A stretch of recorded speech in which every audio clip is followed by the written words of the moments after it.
Buenas tardes, queridos alumnos. Seguimos entonces con el libro 3, capítulo 1, en la parte en la que habíamos dejado, cuando finaliza la aventura del gliptodonte. Ha bastado para desenfrenar la imaginación de cualquiera, y mucho más la de aquellos hombres tan avesados al peligroso juego de la fantasía.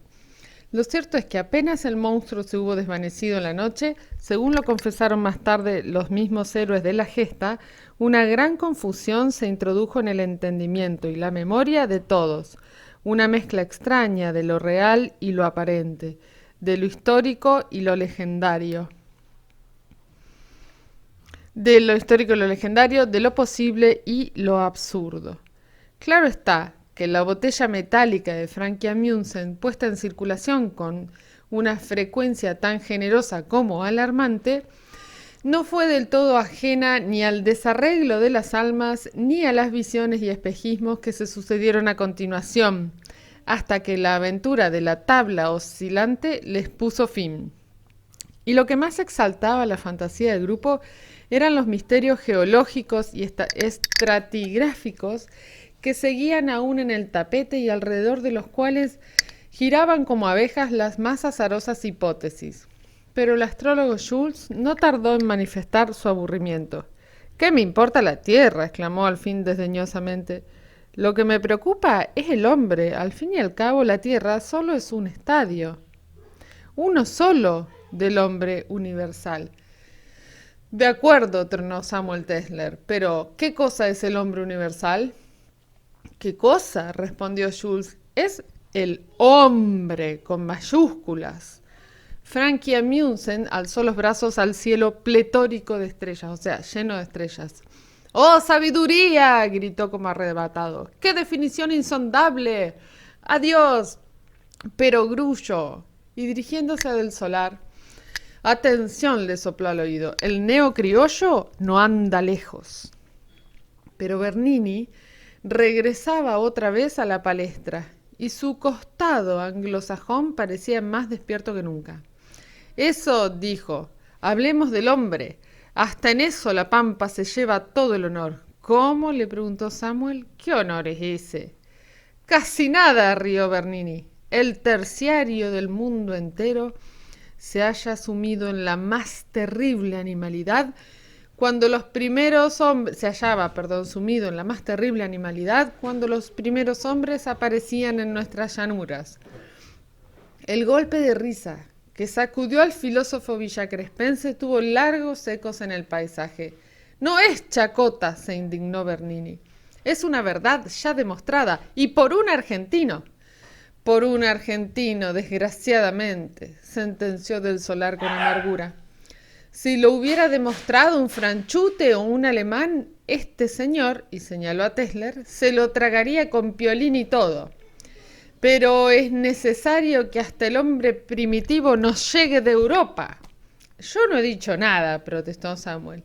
«Nadie ha nombrado Europa», dijo Schultz. «Y si no», vociferaba el petizo, «¿en qué otro terciario fuera del de la Pampa se han descubierto huellas del Homo sapiens?» «En ninguno», le respondió Schultz. «Habría que buscarlas, no en la tierra, sino en el fondo marítimo del océano Atlántico». El estupor de los aventureros no conoció límites al oír aquella extraña novedad, pero el astrólogo se apresuró a devolverles la calma. «¿Alguno de ustedes ha leído el Critias de Platón?», dijo serenamente. «Sus putanescos libros», rezongó Frankie. «El pobre tiene un corso a contramano en la pensadora», y dice que tiene un corso a contramano en el cerebro, en la mente, digamos. Por desgracia, tanto Adán Buenos Aires como Luis Pereda y Samuel Tesler habían leído el Critias. Y la ya inevitable discusión fue desatada por el mismo astrólogo, el cual declaró entender que a la Atlántida, ustedes saben, tienen noticias de la Atlántida, asumo que sí, chicos. Por eso está diciendo que las huellas del Homo sapiens tienen que buscarse en el fondo del Atlántico. Declaró entender que a la Atlántida sumergida le tocaba el honor de haber sido la verdadera cuna del hombre. Como Schultz afirmara luego que los atlantes legendarios eran de raza roja, Samuel Tesler, lleno de ironía, le preguntó en qué motivos fundaba tan azarosa hipótesis. Ay, esperen un minuto. La creación del hombre, una factura de la caridad divina, o sea, un hecho que le agradecemos al amor divino, a la caridad. Los primeros humanos fueron necesariamente rojos, ya que, según el simbolismo de los colores, el rojo pertenece a la caridad. Y como Samuel Tesler no le replicara sino con una risita de mal agüero, entró en danza Bernini para sostener que la tesis del astrólogo carecía de rigor científico. A lo que Adán Buenos Aires, medio encocorado, repuso que afortunadamente le sobraba rigor poético. Ay, no, qué gracioso. Era indudable, al menos para Jules, que los descendientes de Neptuno y de Clito, después de alcanzar en la Atlántida una civilización asombrosa, se desparramaron en toda la Tierra, ya fuese por instinto neptuniano de la navegación, ya por necesidad de conquista, ya por huir del bárbaro despotismo de los últimos reyes atlantes ejercieron y que le valió a la isla el terrible castigo del dios mojado. Y era indudable para los aventureros de Saavedra que Jules macaneaba como jamás lo había hecho mortal alguno en el triste planeta que habitamos. Por lo cual, y a medida que hablaba el astrólogo, un fuerte aire de zumba iba levantándose del grupo. El aire se hizo viento. Cuando Jules aseguró que la civilización de los incas y la de los aztecas fueron lejanos vestigios de otra mucho más antigua que floreció en América del Norte y que a su vez era un reflejo colonial de la madre Atlántida. Pero cuando el astrólogo se atrevió a sostener que nuestros aborígenes descendían de aquellos focos norteños, o mejor aún, de grandes contingentes que por desertar la servidumbre o la guerra se habían desplazado hacia el sur y habían descendido luego a la barbarie. Cuando Jules hubo soltado esa y otras especies que volvían a convertirnos en la resaca del mundo, entonces el viento de zumba se hizo tempestad y el gozo público se manifestó en silbatinas entusiastas, panes franceses, exclamaciones obscenas y pedorreos de imitación bucal. Estos últimos debidos a Frankie Amundsen, cuya excelencia en tan difícil arte le había ganado no pocos admiradores. Pero aquella hermosa fiesta del espíritu no tardó en verse malograda cuando el petizo Bernini, que no se dormía sobre sus laureles, empezó a dar señales nuevas de agitación. El origen de los indios americanos, farfulló no sin resentimiento. Más valiera que nos ocupásemos de su destino final, aunque solo fuese para dedicarles un recuerdo piadoso. ¿Qué mosca te ha picado ahora?, le preguntó Frankie Amundsen, artista del pedorreo. ¿No eran los dueños naturales de la pampa?, se lamentó Bernini. ¿Qué derecho tenían los blancos para invadir la tierra de los indios y exterminarlos como a bestias feroces? Frankie abrazó al petizo y estampó en su frente un ósculo reverencial. Un corazón de oro, el más ultrasensible de los enanos. Ay, no, qué malvado. Porque, bueno, obviamente el petizo Bernini es petizo, ¿no? El más ultrasensible de los enanos. Un sentimental, corrigió Jules. Si conociese algo de historia o de metahistoria, no lamentaría ese choque violento de dos razas, una sin destino ya, la otra con misión. ¡Eso es militarismo puro!, le gritó Bernini. Un bárbaro teutón, dijo Frankie. Todos estos boches tienen la cabeza en forma de obús. Pero el astrólogo se mantenía irreductible. El mundo se renueva por la lanza de Marte, anunció. Es la lanza que destruye para reconstruir. No, no, protestaron algunas voces en la tiniebla. Sí, sí, admitieron otras. Y sucedió entonces que Bernini Olvidándose al fin de su costado anglosajón, dio vía libre a su costado latino y se puso a llorar como un becerro. ¡Pobres indios!, lloriqueaba. ¡Exterminados hasta el último! ¡Aquí mismo! ¡En esta misma tierra que pisamos ahora!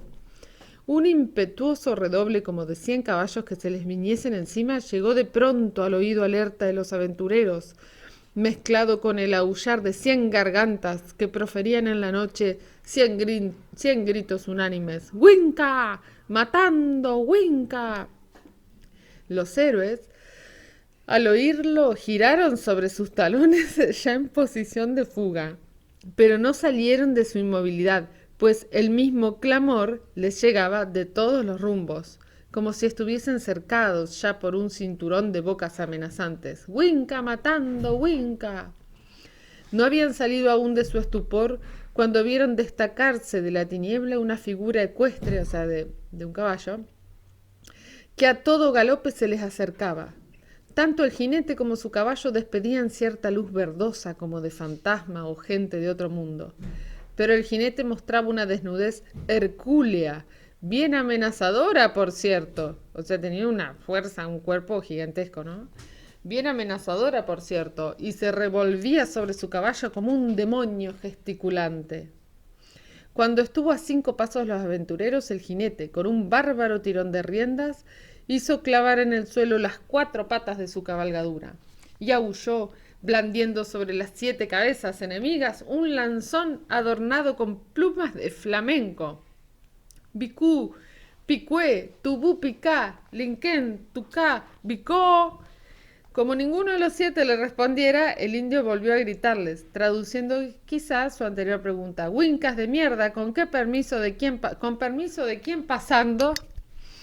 Y amenazó enseguida, no siguiendo caminos, sino pagando. Entonces uno de los héroes, obedeciendo a cierta iluminación repentina, extrajo una botella chata y reluciente que traía en su bolsillo y le manifestó a los ojos del salvaje. ¡Winca engañando!, bramó el jinete sin ocultar su desconfianza. ¿Qué habiendo en el gualicho brillante? Sin decir palabra, el héroe anónimo destapó la botella y acercó su gollete a la nariz del indio, el cual, transfigurado y como en éxtasis, exclamó entonces, ¡Peñí, hermano! Ah, bueno, pasó de enemigo a hermano automáticamente, ¿no? Y como demostrase urgentes deseos de entrar en contacto con la botella mágica, el astrólogo Schultz le rogó que antes dijera su nombre. Oído lo cual, el salvaje se presentó a sí mismo con orgullo. Ese soy el cacique Paleocurá. Sin advertir el asombro que originaba en el grupo, el cacique Paleocurá desmontó de un salto, se acercó al héroe de la botella, lo abrazó estrechamente y lo alzó en vilo, gritando hasta perder el aliento. ¡Ah! Y 100 fantasmas invisibles, golpeándose la boca, respondieron en la noche. La misma ceremonia se cumplió entre el cacique y los demás expedicionarios. Y concluida la salutación, o sea, el saludo, Paleocurá dijo con rústica diplomacia, dando el gualicho brillante y pasando. La botella mágica le fue concedida por aclamación y el cacique, llevándosela rápidamente a la boca, estuvo mirando las estrellas durante 5 minutos. ¡Yapay!, gritó al fin, tendiendo el gualicho brillante a su legítimo propietario. ¡Yapay!, respondió éste, y se mandó una gárgara no menos astronómica. Unos cuantos sorbos de alcohol. Un brindis igual cambió el salvaje con todos y cada uno de los exploradores, y devolviendo al fin la botella vacía, montó de un salto, dibujó un saludo con su lanza y se alejó a media rienda. Poco después, el redoble de 100 caballos invisibles se perdía en la noche. Del Solar no justificaba el anacrónico lamento de Bernini por la extinción de una raza, que al fin y al cabo atañía más a la prehistoria que a la historia de los argentinos. Pero ahí estaba la madre del borrego. Aquella raíz indígena, poco antes de morir, había dejado en la pampa un retoño doliente, una heroica prolongación de su sangre, un tipo crucial, la flor de la guerra, perdón. Y al oír estas observaciones del guía, Una sola imagen acudió a la mente de los aventureros y llegó a sus labios en forma de palabra. ¡El gaucho! El gaucho, asintió del Solar en tono fúnebre. Nacido del amor o del odio, ¿quién lo sabe? Lo vemos trabajar en los cimientos de la patria, oscuro sí, pero con la oscuridad admirable de los cimientos que bajo tierra sostienen toda la gracia exterior de la arquitectura.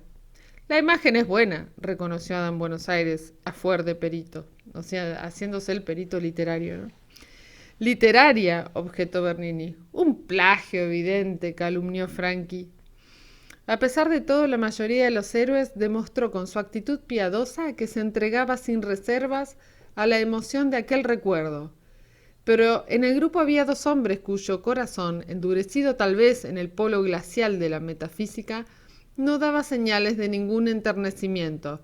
Eran Samuel Tesler y el astrólogo Schulz.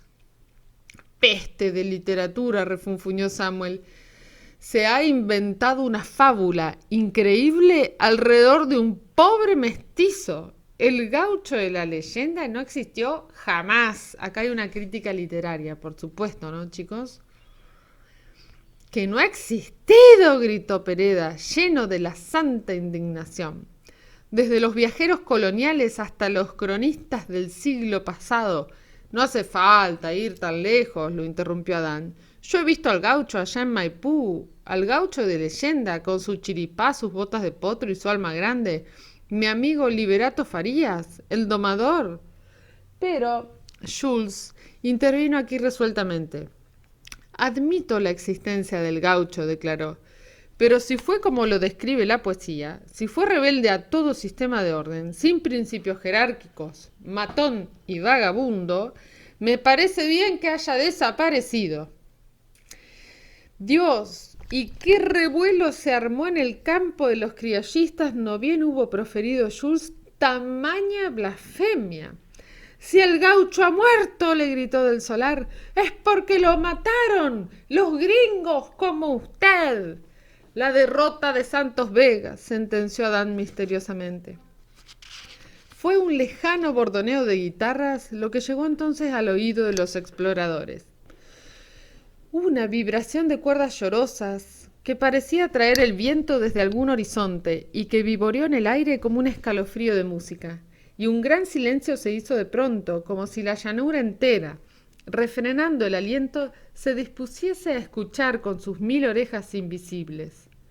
Rápidamente crecía el rasgueo de la vihuela misteriosa, o rápidamente se acercaba, tal como una canción que viniese a ellos en el anca de un caballo al galope.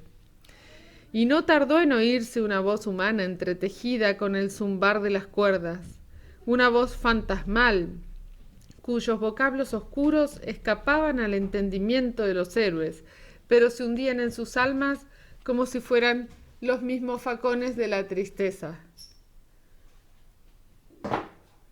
Vocablos dulces, como el recuerdo, como un recuerdo de mañanas difuntas. Palabras en llanto, como las que se abandonan sobre la tumba de un amor sin retorno. Clamores de guerra, enarbolados como lanzas a mediodía, sollozos contenidos que revientan al fin en la caja de un cuerpo y en la de una guitarra. Y cierto idilio agreste, ya olvidado en el sur, o la melancolía que brota como un jugo amargo de los cielos australes redondos como frutas. Todo eso decía el canto nocturno, y al oírlo vibraba la cúpula del éter, o sea, la cúpula del cielo, y parecían acercarse las estrellas, y tiritaban los pastos, y enmudecía el orbe, o sea, todo el mundo enmudecía. Y en el momento en que la canción estallaba como una tempestad sobre sus cabezas, los excursionistas, despavoridos, vieron levantarse del naciente, o sea, del este, la figura de un hombre a caballo que resplandecía toda, como si fuera de metal bruñido, y en cuyos brazos descansaba una vihuela muda que parecía, sin embargo, la fuente o el centro de la canción maravillosa. Y al reconocerla, Un grito unánime brotó de las 7 gargantas. Ay, muchas gracias. No, no dijo eso. ¡Santos Vega! ¡El payador! El jinete fantasmal se detuvo al oír su nombre. Y volvió y bueno, a ver. El jinete fantasmal se detuvo al oír su nombre y volvió los ojos hacia el grupo que así lo invocaba. Y al observar aquel gesto, los hombres de Saavedra no dudaron que el jinete les hablaría. Pero el rostro del fantasma, súbitamente iluminado, volvió a nublarse, y su noble cabeza trazó en la noche un largo movimiento de negación. Después de lo cual, taloneando a su potro, el fantasma se alojó al tranco rumbo al oeste. Y cuando los aventureros iban a lanzarse tras sus huellas, una risita maliciosa resonó a sus espaldas. Es Añudo, señores, dijo una voz. Ese paisano ya no cantará en esta tierra. Los exploradores nocturnos dieron media vuelta y se hallaron con un personaje fosfórico, ridículamente vestido a lo gaucho, que se mantenía de pie no sin alguna insolencia y cuyo aspecto anguloso y maligno comunicaba cierta invencible aprensión. Lucía un chiripá bordado hasta la locura, un tirador con más onzas de oro que vasco lechero, una camisa de seda y un gran facón de cabo de plata que parecía ensartarlo como un asador. ¿Y por qué no ha de cantar Santos Vega?, le preguntó del Solar, conmovido hasta los tuétanos. —¿De ande? —le respondió la figura—. Lo he redotado en buena ley, guitarra contra guitarra. Y una luz repentina se hizo entonces en el cerebro de los expedicionarios. ¡Juan sin ropa! Mirando alternativamente al grupo y al trovador que se alejaba, la figura volvió a reír. —Pa' lo que gusten mandar, parceros —asintió con su retintín odioso. Pero Adán Buenos Aires, lleno de ira, le gritó en sus propias bardas: —¡Mentís, trompeta!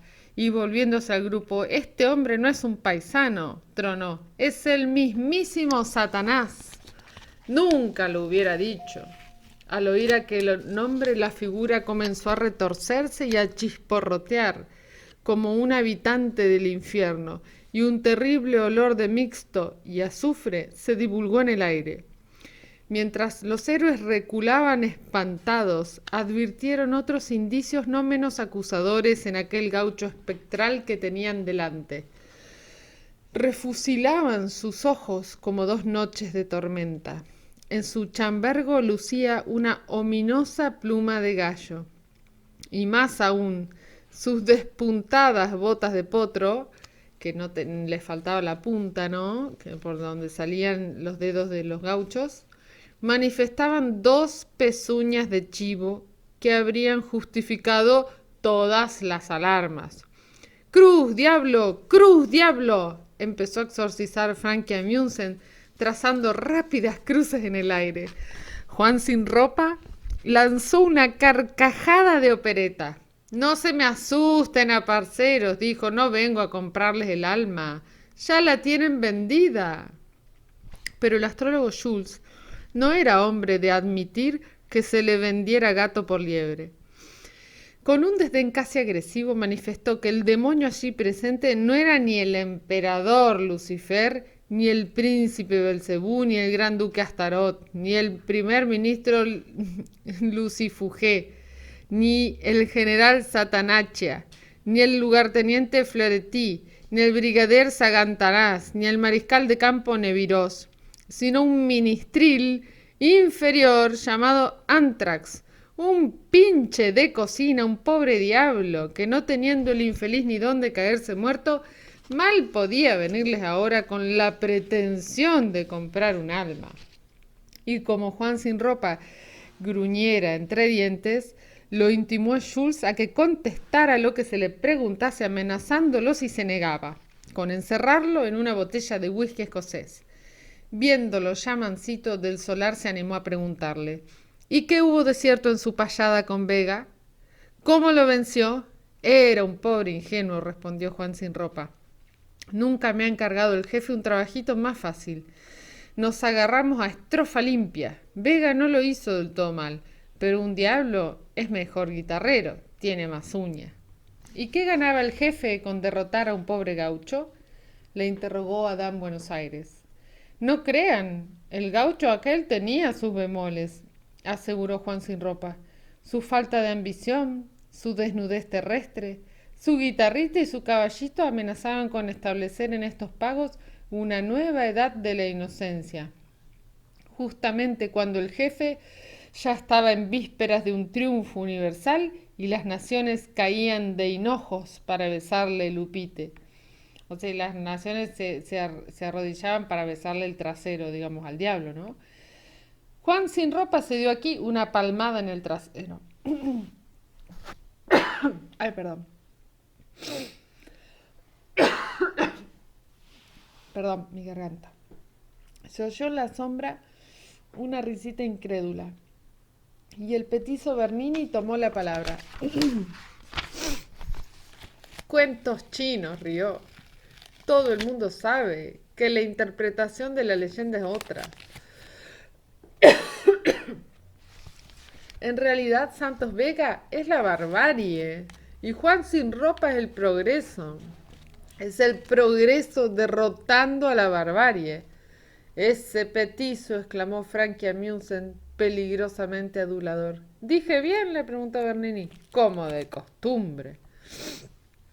¿Es un petizo el que acaba de hablar?, inquirió Juan sin ropa escandalizado. Si se adornara con 20 centímetros más de estatura, le enseñaría que el vocablo progreso es el nombre que uso cuando viajo de incógnito.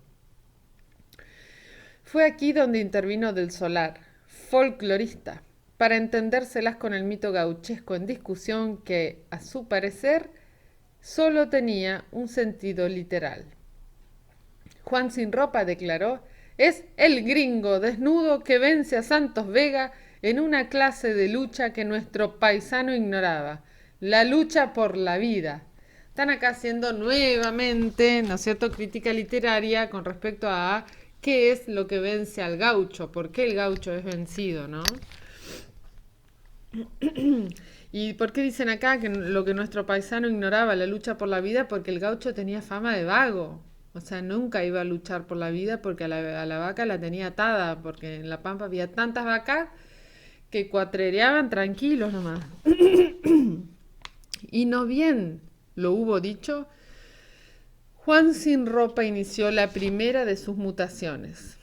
El vistoso gaucho fue borrándose para dejar sitio a un hombretón forzudo y coloradote, de camisa y bombachas a cuadros, botas amarillas, facón ostentoso y un rebenque guarnecido de plata casi hasta la lonja. No sin una efusión de simpatía, los aventureros identificaron al punto la imagen risueña de Cocoliche. Sono venuto all'Argentina per fare l'America, declaró el aparecido. E sono in América per fare l'Argentina. Ajá, le gritó Del Solar. Así quería verte. ¿No sos el gringo bolichero que con hipotecas y trampas robó la tierra del paisanaje? Cocoliche tendió y exhibió sus grandes manos encallecidas. Io lavoro la terra, dijo. Per me si mangia il pane. O sea, yo trabajo la tierra, es por mí por el que se come el pan. Risas hostiles, mezcladas a voces de aliento, festejaron el retruque de Cocoliche. En eso tiene razón el gringo, admitió Pereda. Es un bolichero, insistía Del Solar, como que vive de joroba. Solo ha venido a enriquecerse. Y aquí la figura de Cocoliche se transformó a su vez en la de un anciano cuyas barbas patriarcales relucían como latón fino. Miraba como abriendo grandes horizontes. Vestía un poncho de vicuña y un chiripá sombrío. Y Adán Buenos Aires, temblando como una hoja, reconoció la efigie auténtica del abuelo Sebastián. No siempre, mocito, retrucó el abuelo, mirando a Del Solar con ojos amistosos. 100 veces crucé la pampa en mi carreta y 100 veces el río en mi ballenero de contrabandista. Haré la tierra virgen y agrandé rebaños y no es mía ni la tierra donde se pudren mis huesos. La pura verdad, exclamó Buenos Aires, que había caído en su tercer acceso de llanto. Pero del Solar no cedía. Una excepción, repuso, una excepción honrosa, pero nada frecuente. La discusión se hizo general. Entonces alrededor de aquel asunto que a todos interesaba de cerca. Y la figura legendaria de Juan Sin Ropa, que había sufrido ya 2 mutaciones, cobró en adelante la fisonomía de todos los pueblos, el ademán rampante de todas las ambiciones, la tristeza de todos los exilios, el color de todas las esperanzas. Bajo la forma de Mr. Chisholm, les ofreció una locomotora reluciente a cambio de nuestras 14 provincias. Transformado luego en el tío Sam, los tentó con la gloria de convertirlos en una estrella más de su galerón ilustre y la de hacerlos figurar en una película de cowboys. Después, asumiendo la traza del judío errante, otra figura arquetípica, chicos, se ofreció a comprarles desde los botines hasta la Cruz del Sur. Trocado al fin en un marsellés de galerita, les propuso la adquisición de una cultura, un arsamandi y una cocina refinados. Cada uno de los héroes defendió su causa y puso la ajena de color overo. Y cuando los ánimos enardecidos amenazaban con pasar al terreno de Marte, o sea, de irse a las piñas, los 7 expedicionarios de Saavedra vieron llegar a un jinete desnudo, en cuya frente resplandecía cierta espiritual aureola, el cual, a medida que se acercaba, difundía en la noche un olor suavísimo, como de cuerpo glorificado. «¡Haya paz!», exclamó el jinete. «¡Haya paz!». «¿Quién es usted?», le preguntó Adán Buenos Aires. «Martín, el soldado», respondió el jinete. «Yo soy el que dio al pobre la mitad de su capa». «Señor, ¿qué haces en la profunda noche?». «Monto la guardia en la ciudad que se ha confiado a mi custodia». «¿Y por qué tan desnudo?». Bueno, acá, chicos, hay una referencia a San Martín de Tours, que él, cuando servía al ejército romano, se encontró en las puertas de una ciudad con un mendigo que estaba muy desabrigado y le dio la mitad de su capa, porque la otra mitad pertenecía al ejército romano, y él tuvo un sueño después que Jesús le decía a sus ángeles, aparecía Jesús que había sido ese mendigo, y le contaba a sus ángeles que había sido Martín quien le había dado, lo había abrigado. Bueno, viene Martín de Tours. «Haya paz», exclamó el jinete, «haya paz». «¿Quién es usted?». «Martín el soldado», respondió el jinete. «Yo soy el que dio al pobre la mitad de su capa». «Señor, ¿qué haces en la profunda noche?». «Monto guardia en la ciudad que se ha confiado a mi custodia». «¿Y por qué tan desnudo?», insistió Adán. «Di voluntariamente al pobre la mitad de mi capa, y el pobre me quitó la otra mitad. Figura de Cristo es el pobre, y el que da su haber al pobre se desnuda en nuestro Señor, pero no es bueno que el pobre nos quite la otra mitad de la capa». No bien hubo anunciado tan misteriosos conceptos, el jinete desnudo se borró en la noche. Pero el astrólogo Schulz no admitía las versiones infantiles que acababa de darse a la leyenda. Para él, aquella fábula tenía un sentido esotérico, y Juan Sin Ropa, vencedor en el combate lírico, solo era una prefiguración del neocriollo que habitaría la pampa en un futuro lejano. Y al decir la palabra neocriollo, una transformación increíble, la última de la serie, se operó en la naturaleza de Juan Sin Ropa. Su figura creció hasta lograr una talla de 6 metros. Cayó su ropaje gaucho y se mostró entonces la forma varonil más desconcertante que puede imaginar el ingenio humano. Aquella forma estaba completamente desnuda. Su caja torácica y su abdomen lucían una transparencia de rayos X que dejaba ver el fino dibujo de los órganos internos. Se mantenía de pie sobre una de las piernas gigantes y llevaba encogida la otra, como los flamencos del sur. Pero lo más asombroso era su cabezota envuelta en un halo radiante, sus ojos fosforescentes que giraban como faros en el extremo de dos largas antenas, su boca de saxofón y sus orejas como dos embudos giratorios que apuntaban ya a los héroes desconcertados.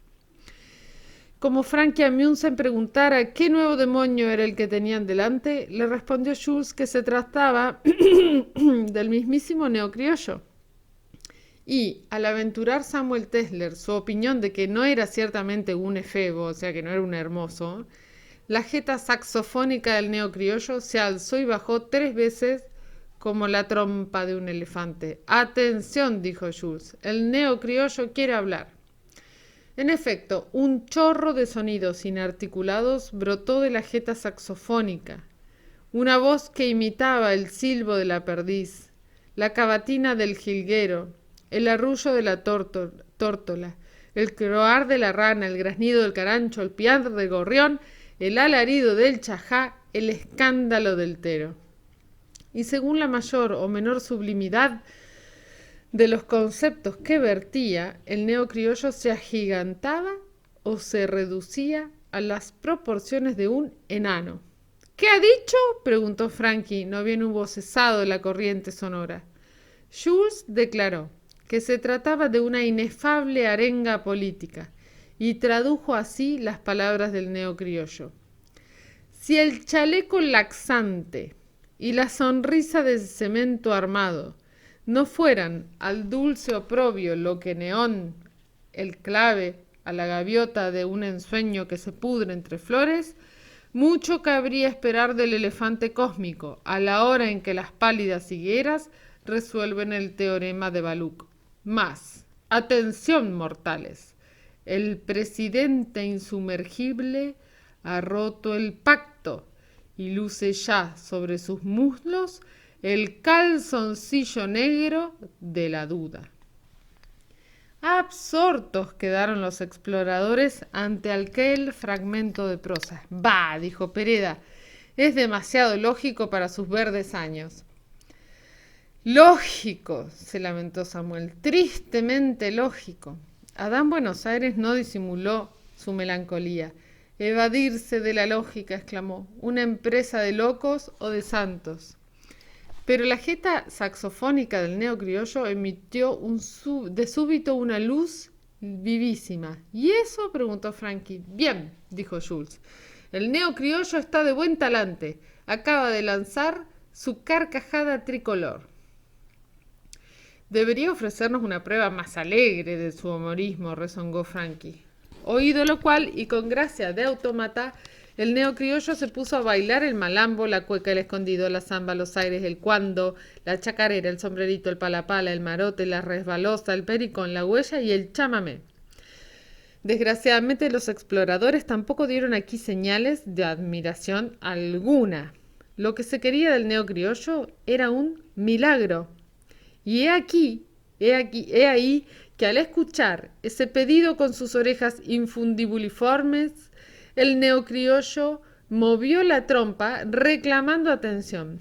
Luego, girando sobre sí mismo, apuntó con sus nalgas a los héroes y soltó un pedo luminoso que ascendió en la noche hasta el cielo de los fijos, y se ubicó en la constelación del Centauro, entre las estrellas Alfa y Beta, hecho lo cual se desvaneció en la negrura. Lo que sucedió en adelante pertenece al dominio de lo natural. Hasta entonces, y a favor de un terreno llano que se prestaba generosamente a los avances de la infantería, los expedicionarios no habían tenido que vencer obstáculo ninguno. Pero en aquel instante sintieron que bajo sus talones descendía la tierra y no tardaron en chapotear el agua, como si acabasen de entrar en un terreno anegadizo. «¡Epa, epa!», gritó Bernini. «¿Dónde nos metemos ahora?». «No se alarmen», les advirtió del solar. «El zanjón está cerca». Y Frankie Amundsen empezó a gruñir sordamente. Ya me lo imaginaba, rezongó. En el barro, hasta la verija, yo, el hombre mejor calzado de Buenos Aires. Pero Del Solar lo amonestó severamente, preguntándole si, por un exceso de natura, la verija le llegaba hasta los talones. Luego tranquilizó al grupo, afirmando que lo que pisaban realmente ahora no era barro, sino gramilla oculta bajo el aguasal. Sigamos, ordenó al fin. El terreno sube otra vez, algo más adelante. En efecto, algunos pasos más allá, los héroes advirtieron que la tierra subía y que bajo sus pies el chapoteo cesaba gradualmente. Al mismo tiempo, el coro de los batracios llegó a sus oídos. Brequequequeque, coax, coax, brequequequequex, coax, coax. Bueno, podría decir racket, racket, nada más, ¿no? ¡El zanjón!, anunció entonces el guía, sin ocultar su alivio. Y como los exploradores avivasen la marcha, ¡cuidado!, les gritó, a ver si alguno se me cae adentro. Sensibles a la advertencia del guía, los hombres avanzaron con precaución y sintieron de pronto que se metían en un arisco matorral cuyas hojas cortantes les llegaban hasta el pecho. Trabajosamente se abrían paso en aquella maraña, pero a los 10 metros la voz del guía los detuvo. ¡Alto!, gritó Del Solar, y añadió tras una ligera búsqueda en el suelo. ¡Acérquense ahora! Estaban en el borde mismo del zanjón, y a sus narices ascendía un terrible olor de aguas estancadas. El astrólogo Schultz, arrojándose a tierra, se asomó al borde y solo vio negruras, pero a sus oídos, en cambio, llegó la música de los batracios que tañían en el fondo sus panderetas acuáticas, sus contrabajos de musgo, sus violonchelos de arcilla. ¡Ay, qué hermosa figura, chicos! ¡Qué hermosa imagen! Buenas noches, criaturas del agua, les gritó. Y los batracios respondieron, brequequequequex, coax, coax. Entonces fue cuando Dan Buenos Aires recitó estas palabras misteriosas. Hago el deleite de Apolo, el citarista, en virtud de la caña que alimento yo, bajo las ondas para que sirva de soporte a la lira. ¿Qué ha dicho el musajeta?, preguntó Frankie. El coro de las ranas cisnes de Aristófanes, explicó Adán. Lo recordé al oír estos bichos del zanjón. Estos bichos no son ranas, protestó Bernini, son sapos. Los sapos cisnes, exclamó Schultz fervorosamente. Entonces, desde las profundidades, se levantó el coro de los sapos cisnes. Coro. Brequequequex, coax, coax, paciencia, verdosos hermanos del agua. Nos utilizan las brujas, nos manean con el pelo maldito de las embrujadas. Nos hunden en el corazón agujas, clavos y espinas. Nos llevan en rebaño a sus terribles salamancas. Nos dan, como pastores, a chiquilines muertos sin bautismo. Y con todo, el sapo es la criatura más inocente de la tierra. Hermanos, ojo a los folcloristas, es gente hirsuta y de piojos llevar. Supersticiones, rió Bernini con desprecio. Y la terapéutica, le recordó Schultz. Brequequequex, coax, coax. Oh, hermanos, paciencia. Nos abren la boca y nos escupen adentro para curar sus tristes dolores de muela. Nos abren el lomo con sus cuchillos y nos aplican en sus mordeduras de víbora. Nos atan al pescuezo de sus matungos aguzanados. Nos echan vivos en sus jahueles para que sea pura el agua. Los hombres nos humillan con sus pies acorazados. Las mujeres nos insultan con sus necios temores. Los chicos nos martirizan con sus juegos. Y, no obstante, el sapo es la criatura más hermosa del universo. En el principio fue el sapo. Ojo a los folcloristas, hermanos del agua, es gente hirsuta y de piojos llevar. El diálogo del grupo con los batracios cisnes daba señales de no concluir jamás, cuando la voz irritada del guía los apostrofó en la noche. Sí, ya lo dije. Déjense de pavadas, les dijo, es necesario cruzar el zanjón. Bien, bien, admitió Frankie. ¿Dónde han puesto esa famosa tabla? Del solar amargo rió en la niebla. Esa es la cuestión, dijo. Hay que buscar la tabla. Poco halagüeña les resultó a los aventureros la perspectiva de aquel cherché, la tabla que del solar acababa de proponerles. Y así lo declararon todos en un lenguaje altamente ofensivo para el guía que los embarcara en aquel viaje azaroso.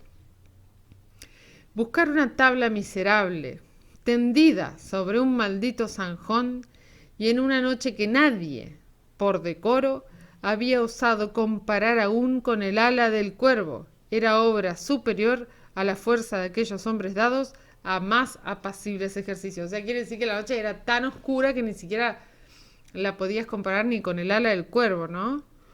El malestar común se agravó con la duda siguiente. ¿Conocería o no del solar el terreno que atravesaban? Y se hizo insufrible cuando amaneció en ellos la sospecha de que Jules entendía tanto de orientación como ellos de capar monos.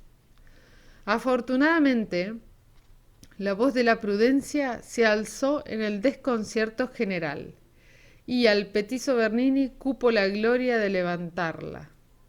Con una lógica digna de otro siglo y una elocuencia que hizo recordar a los mejores clásicos, Bernini demostró a sus oyentes que solo dos recursos le quedaban: o cruzar el zanjón con tabla o sin ella, o deshacer el camino andado. Pero la ciencia del petizo no se limitó a enunciar tan cruel alternativa. Declarándose en favor del primer temperamento, Bernini adelantó la idea original de dividir el grupo en dos comisiones, cada una de las cuales recorrería la margen del zanjón hasta dar con la tabla oculta.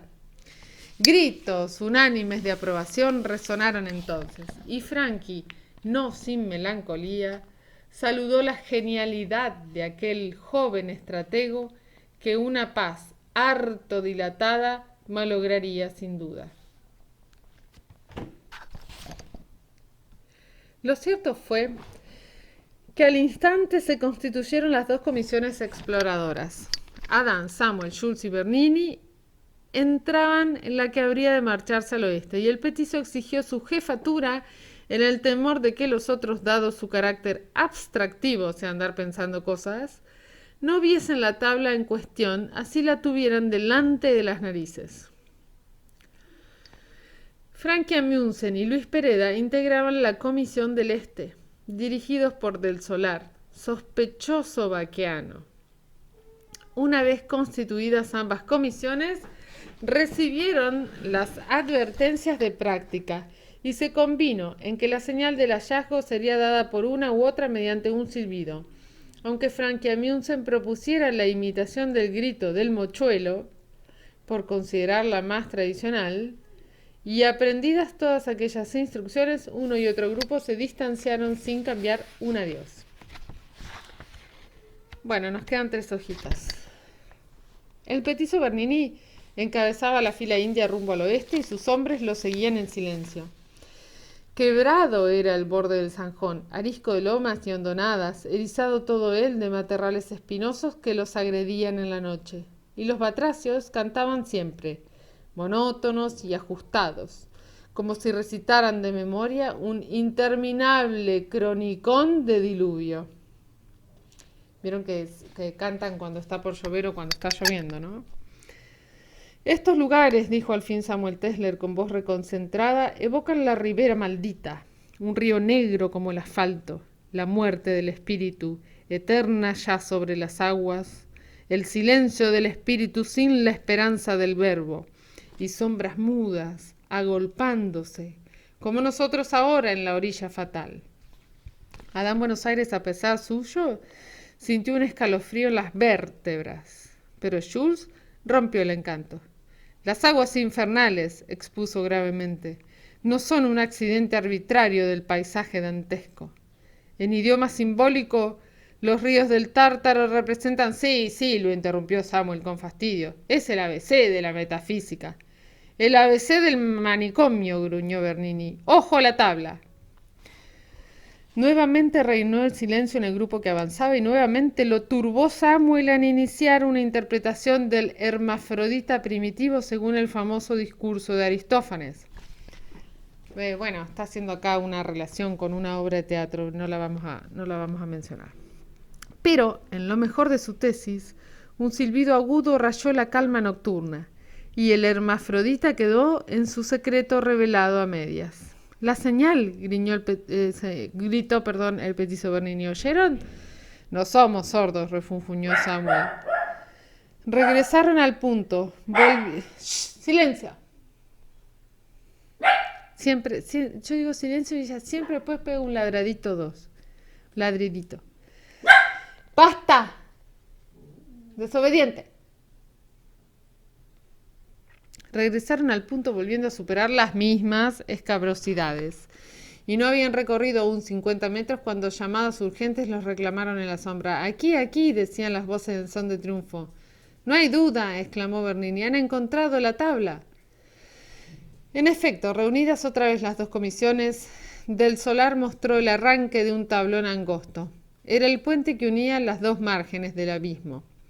Y entonces fue cuando se quebró la moral de los héroes, al pensar que deberían hacer equilibrios a tientas en una tabla insegura y sobre un zanjón, cuya profundidad ignoraban. El astrólogo Schultz declaró que no se aventuraría por aquel tablón si antes no se le daba una prueba categórica de que resistía el peso de un hombre. Adán y Tesler, a su vez, manifestaron redondamente que no lo harían de ningún modo, y entonces Frankie Amundsen, lleno de indignación, maldijo la cobardía de aquellos intelectuales que solo se arriesgaban en verso. Pero Del Solar, fiel a su vocación de guía, no tardó en dar el ejemplo y con actitud resuelta puso el pie sobre la tabla oscilante. Se le vio avanzar a lo largo de la misma, sosteniendo su equilibrio con los brazos, hasta que su figura bamboleante se perdió en la sombra. Y a poco, su voz alegre anunció desde la otra ribera el término feliz de aquel viaje. Llevados por la emulación, o sea, por la imitación, el astrólogo Schultz y Luis Pereda se aventuraron en la tabla con la mejor fortuna. Adán Buenos Aires la recorrió a su vez. En la mitad del camino se tambaleó peligrosamente bajo una ráfaga de viento y oyó en la profundidad el tentador arrullo de los batracios que lo invitaban a su compañía. Luego cruzó Bernini seguido de Samuel Tesler, que le pisaba casi los talones. En la desierta orilla solo quedaba Frankie Amundsen. Fíjense bien, dijo antes de iniciar la travesía. Voy a darles una lección de elegancia circense, o sea, de elegancia de circo. ¿Vieron que hay gente que hace equilibrio y camina por la soga? Bueno, a eso se refiere.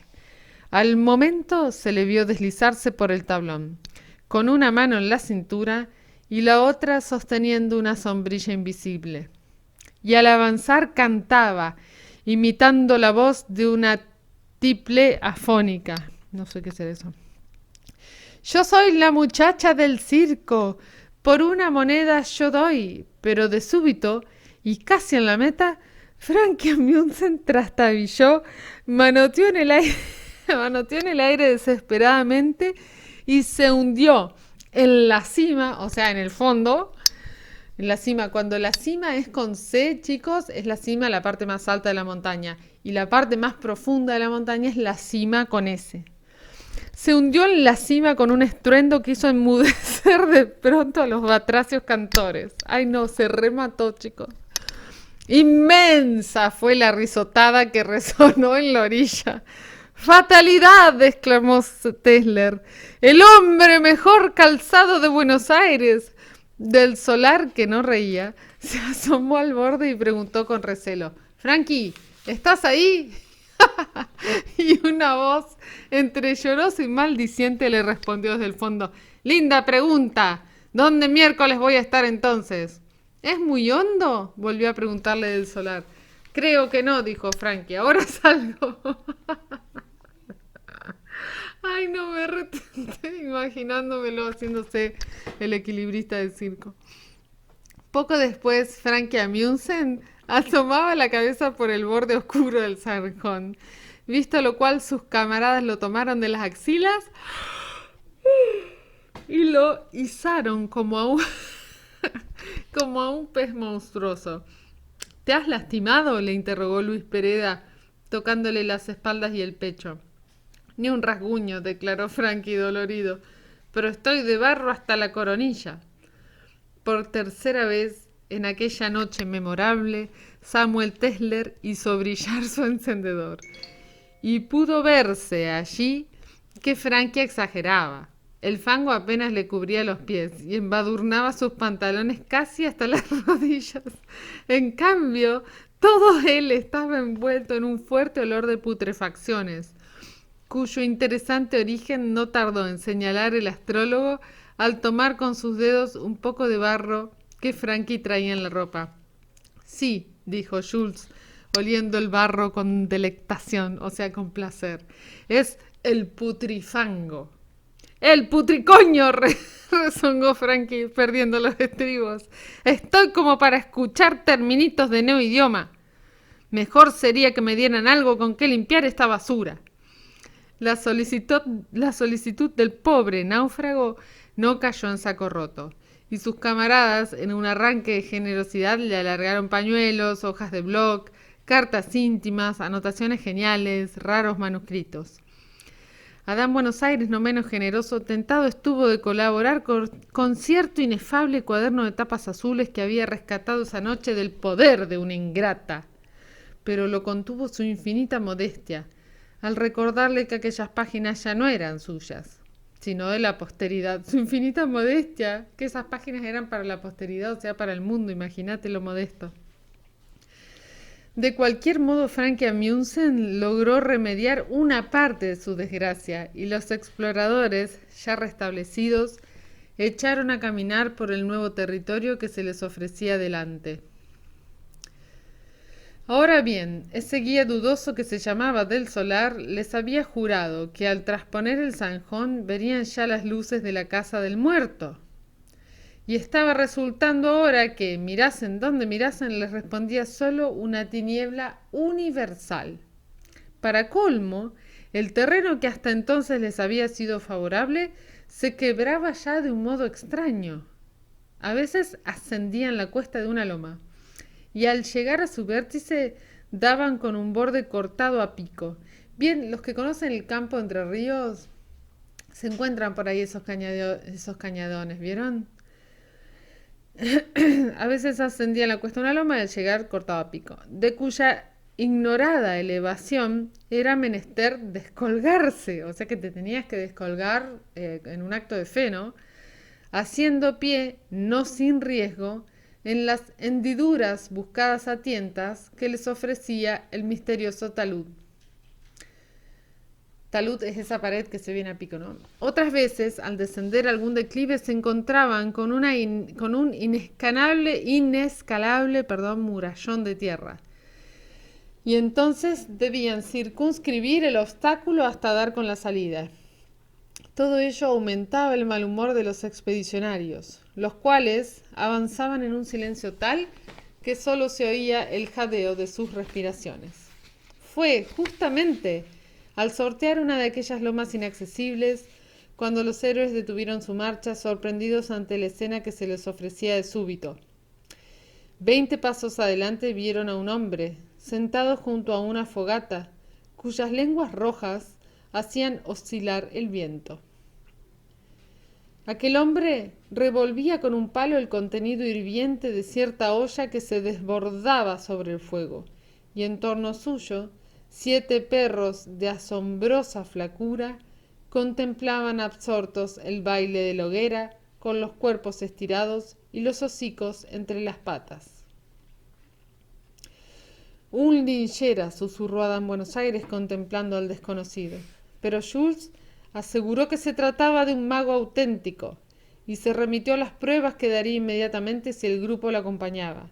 Y como nadie se negó a ello, el astrólogo señaló un ombú que alzaba su tronco mutilado no lejos de la hoguera, cuyas raíces, al resplandor inquieto de la llama, parecían retorcerse como un nudo de víboras.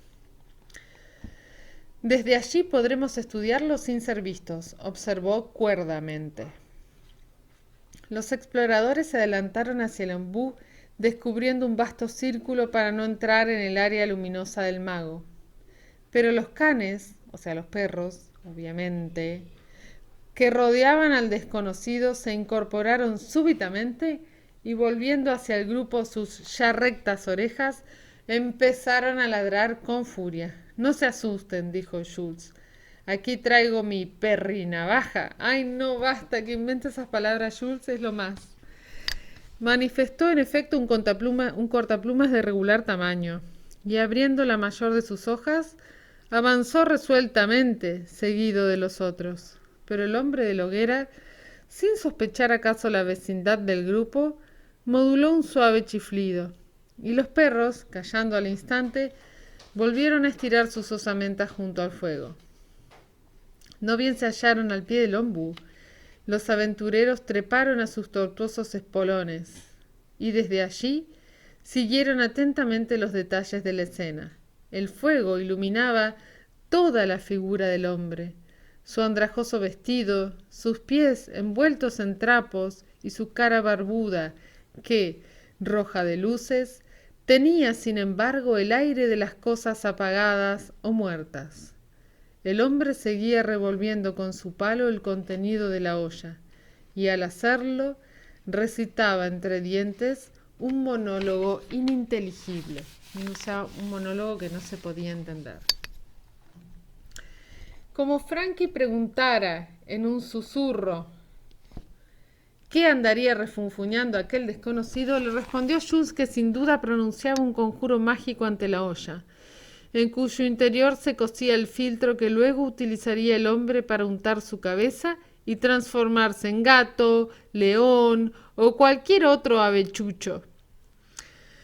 Sin ocultar sus aprensiones, el astrólogo concluyó por decir que no le extrañaría si los perros que rondaban al mago hubieran sido criaturas humanas víctimas de alguna metamorfosis. Y a medida que hablaba, Schultz iba entrando en una exaltación que no lograba contener la risita incrédula de sus compañeros. «Voy a interrogar a ese hombre», dijo al fin, saliéndose de la vaina. «¿Y si nos tira con la olla?», objetó Frankie. «Vean», les anunció Adán solemnemente, «con estas cosas no juego». Sin dar oído a tales advertencias, los excursionistas abandonaron el ombú y se dirigieron a la fogata. Entonces los perros del brujo se les echaron encima, frunciendo las jetas en una ominosa exhibición de colmillos o pegando sus narices resollantes a los talones de los intrusos. Pero el hombre de la fogata ni siquiera levantó los ojos del recipiente que bullía. «Buenas noches», le dijo Schultz. «Buenas noches», corearon los del grupo. Les respondió el más inquietante silencio, y entonces el astrólogo, en su afán de quebrarlo, o sea, de quebrar el silencio, dirigió al brujo una sarta de preguntas acerca del arte maldito que profesaba, sin olvidar las fórmulas rituales ni los mágicos ingredientes. Pero el hombre de la hoguera no respondió, como si discurriera en otro mundo. «¿No será extranjero?», se atrevió a sugerir Adán Buenos Aires. Admitida la hipótesis casi por unanimidad, Schultz repitió inútilmente su interrogatorio en algunas lenguas vivas que dominaba. Insistió después en un latín desastroso y más tarde en un griego peor. Y al escuchar las últimas palabras, el mago levantó la cabeza. «¡Ha entendido!», exclamó Schultz. «Nos va a contestar». Los aventureros de Saavedra concentraron el alma en sus oídos, y entonces el hombre de la hoguera, mirándoles fijamente, dijo con voz tranquila: «La puta que los parió». Grande fue la sorpresa de todos al oír un lenguaje tan familiar en la boca de un mago. «¡Eso es sánscrito puro!», exclamó Frankie sin ocultar su delicia. A la sorpresa no tardó en suceder el más violento golpe de hilaridad, o sea, de risa, que se había registrado en aquella noche digna de memoria. Corrido y enfurruñado, el astrólogo amenazaba con tomar la olla y ponérsela de sombrero al aborrecible impostor que tenían delante, y su indignación, verdaderamente patética, ejerció la virtud de acrecentar las risas hasta el escándalo. Pero el hombre de la hoguera, excitado por el gesto amenazador del astrólogo y las carcajadas del grupo, se incorporó al fin violentamente, levantó la olla por el asa y en tren de guerra se dirigió a los exploradores. Todos echaron a correr, seguidos de cerca por los mastines del brujo que ladraban como demonios. Tras un alto reparador y restablecida la normalidad de sus respiraciones, los aventureros reanudaron el viaje, no sin exteriorizar un buen humor que se nutría exclusivamente a costa de Jules y de la magia negra. El astrólogo soportaba en silencio aquel diluvio de cuchufletas y su corazón magnánimo, o sea, su corazón buenísimo, compadecía la ignorancia de aquellos hombres que, desconociendo el horror de ciertas potestades ocultas, fluctuaban entre los polos del bien y del mal, desamparados como niños ante cualquier irrupción de lo demoníaco. Pero, como las burlas aumentaran, el sentimiento caritativo de Jules degeneró en cierta voluntad irascible de tomar alguna venganza sobre aquellos reidores. Ustedes bromean, les dijo en tono fúnebre, sin sospechar que una legión invisible nos acecha desde la sombra. Ojos perversos nos vigilan aquí mismo. Es la hora favorable. Las potencias tenebrosas existen, afirmó Samuel con acento de ultratumba. El astrólogo Jules observó que todos habían callado y prolongó adrede aquel útil compás de silencio. Son formas invisibles, añadió enseguida, pero basta una leve inclinación de la voluntad para que se nos hagan visibles. Observen la sombra, cara a cara, y la verán llenarse de perfiles monstruosos. Una risita del petizo Bernini, bastante forzada en verdad, intentó romper los hilos del encanto. Pero aquella risita no encontró ningún eco en el grupo. Antes bien, ojos recelosos ya se desbandaban a derecha e izquierda, espiando en la noche lo que no se atrevían a encontrar. Sí, dijo entonces Adán Buenos Aires. El diablo asoma a la oreja, no bien se lo llama. Facilísimo. Basta llamarlo con el pensamiento y ahí lo tienen. Barboteó del Solar. Estos alrededores de Buenos Aires tienen una vieja tradición de brujería. Las apariciones del chancho y la viuda son aquí moneda corriente. Y en este punto fue donde se le ocurrió a Buenos Aires referir aquel maldito episodio que le había contado en su infancia el abuelo Sebastián. Es una medianoche de agosto. El abuelo duerme como un ángel, allá, en su rancho perdido entre cañadones y lomas, cuando se despierta bruscamente al rumor de alguien o de algo que toca su ventana. Será el viento, reflexiona. E incorporándose a medias en su catre, el abuelo Sebastián pone atención. Ahora el ruido se deja oír en la puerta del rancho. Es un golpeteo insistente, como de grandes alas que batiesen la puerta. Y el abuelo, alumbrando su candil, pregunta en voz alta: ¿Quién es? Como le responde solo el mismo batir de alas, abandona su lecho, quita la tranca de la puerta y abriendo su hoja única, ve una manada de pavos enormes que, haciendo la rueda, lo empujan e invaden tumultuosamente su rancho. Ahora bien, el abuelo Sebastián, que no ha visto nunca pavos tan grandes como aquellos, malicia ya un jueguito de brujas. Y más cuando las bestias, armando un barullo infernal, se le echan encima y lo arrinconan contra la pared. Entonces empuña la tranca y la deja caer sobre los pavos, que lejos de recular, parecen alegrarse a cada golpe. Con los pelos de punta el abuelo se corre hasta su catre, toma el facón de plata escondido en su cabecera y poniendo en cruz la hoja sobre la vaina, presenta el signo redentor a los animales. ¡Qué putas!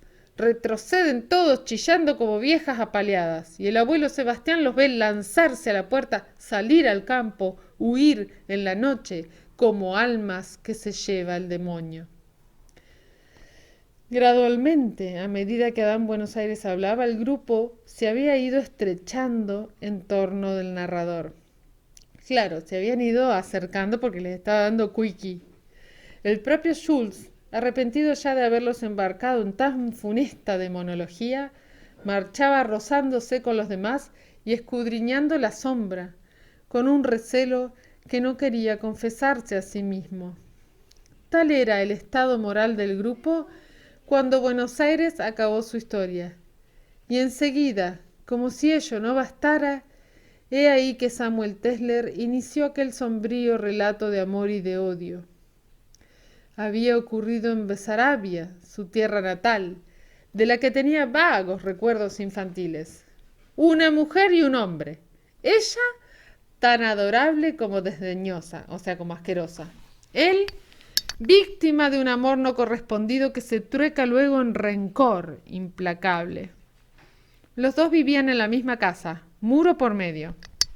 Sucedió que la joven inesperadamente comenzó a manifestar señales de una rara dolencia, la cual hacía crisis a medianoche y en el instante cabal en que del otro lado de la pared resonaban 3 fuertes martillazos.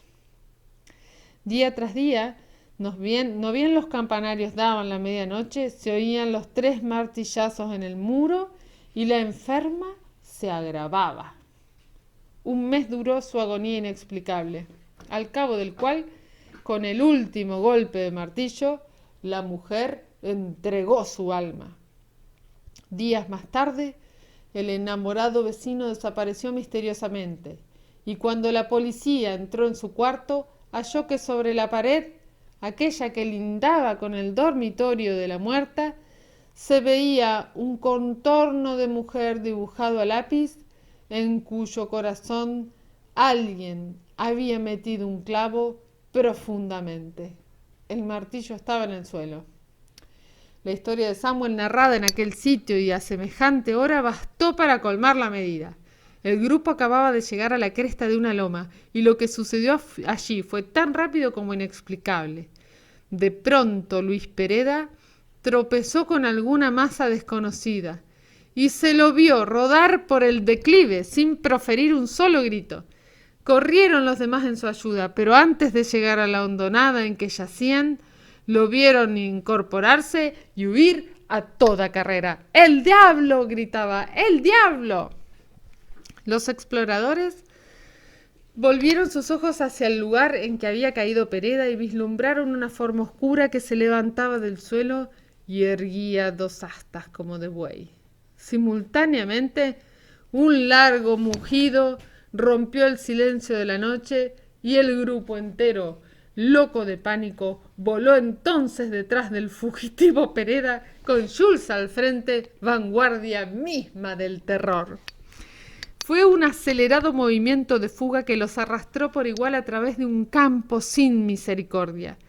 Y al huir les parecía que la noche desataba contra ellos toda su furia secreta. Brazos invisibles alargábanse a sus espaldas ansiosos de aferrarlos con sus dedos ganchudos.